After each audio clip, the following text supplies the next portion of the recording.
씨를 모셨습니다. 근데 오늘 재밌는 사연은 없나요? 저 무서운 거 싫은데. 악마신데 무서움을 타나요? 그럼요. 요즘 살인 이런 뉴스 볼 때마다 너무 무서워요. 그랬군요.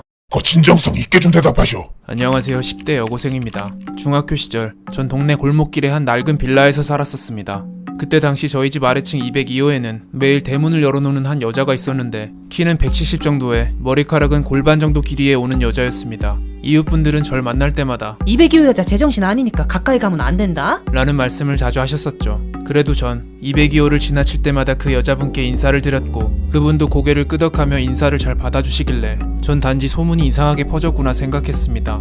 그러던 어느 날 중간고사라 일찍 하교한 날이었는데 그날은 이상하게도 매일 열려있던 202호 문이 굳게 닫혀있더군요. 그래서 별 생각 없이 계단을 오르려는데 그 여자가 저희 집 문 앞에 서 있는 겁니다. 그런데 그 여잔 뭔가 홀린 것처럼 문에다 머리를 박고 있었습니다. 전 조금 당황했지만 침착하게 말했죠. 여기 저희 집이니까 좀 들어갈게요. 그랬더니 갑자기 그 여자가 머리를 더 빠르게 박기 시작하더군요. 무슨 딱따구리인 줄 알았습니다. 그래서 어쩔 수 없이 살짝 미니까 그제야 가만히 서 있었습니다. 그래서 빠르게 비밀번호를 누르고 문을 여는데 갑자기 그 여자가 절 밀치고 집으로 들어가는 겁니다. 순간 공포스러웠지만 생각해보니 손에 든 것도 없었고 이웃이기에 침착하게 문을 열어놓고 안으로 들어갔습니다. 그런데 부엌 찬장들이 잔뜩 열려있고 그 안 칼꽂이에 꽂혀있던 식칼들이 사라져 있는 겁니다. 그래서 곧장 화장실로 들어가 문을 잠그고 바로 경찰에 신고했죠. 그렇게 쥐죽은 뜻 떨며 한참 경찰을 기다리는데 다행히 거실에서 발소리가 들리기 시작했고 드디어 경찰이 왔구나 싶어 문을 열었더니 문 앞엔 그 여자가 식칼을 들고 서 있었습니다.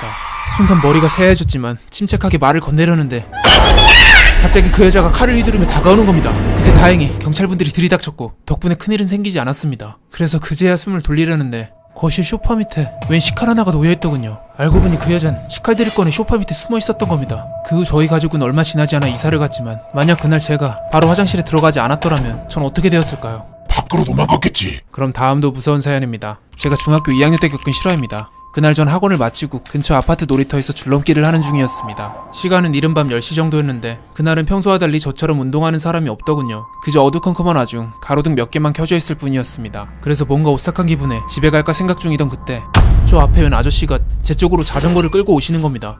처음엔 절 지나치겠구나 싶었는데 공교롭게도 제 앞에서 멈추시더군요. 그 아저씨는 왠지 모를 섬뜩한 얼굴이었고 당시 쌀쌀한 가을밤이었는데도 불구하고 옷은 민소매 차림이었습니다. 문제는 그 아저씨가 제게 말을 걸기 시작했죠. 전 직감에 이 아저씨가 멀쩡한 사람은 아니라는 생각이 들었고 아저씨가 묻는 말에 약간의 거짓을 섞어 대답했습니다. 이름이 뭐냐? 닭설사요. 학교는 어디야? 저 유치원 때 자퇴했어요. 나이는 몇 살이야? 뱃살이요. 하지만 아저씨는 이런 대답에도 불구하고 오히려 오싹한 표정을 지으며 아저씨가 저기 마트에서 아이스크림 사줄까? 라면서 제 손목을 잡으려는 겁니다. 그래서 전 어쩔 수 없이 죽탱이를 날리고 집으로 돌아왔습니다. 감사합니다. 아니 갑자기 웬 죽탱이지. 대본에도 없는데. 여기서라도 혼내줘야죠. 그래도 폭력은 안 되지. 아, 의외네요. 그럼 내가 보기엔 이래 보여도 평화적인 악마라고. 곱등이다. 죽어. 정말 평화적이네요. 레이디스 젠틀맨, 끝난 줄 알았나요? 오늘 드디어 총 몇 명 굿즈가 출시됐어요. 종류로는 양말, 노트, 스티커,